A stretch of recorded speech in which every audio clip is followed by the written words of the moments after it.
Builders clearly went to extraordinary lengths to memorialize this, suggesting the human-divine connection, as above, so below. NASA-funded researchers have evidence that some building blocks of DNA found in meteorites, specifically adenine and guanine, were created in space. The 6 examples they show here are all structured around the same hexagonal, pentagonal molecular bonding.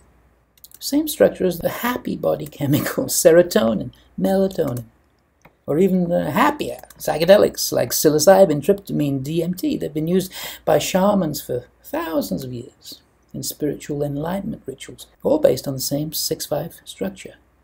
They're even called spirit molecules, a biological bridge between the divine and man. Of course, the Vedas teach there's a better way to do it, though.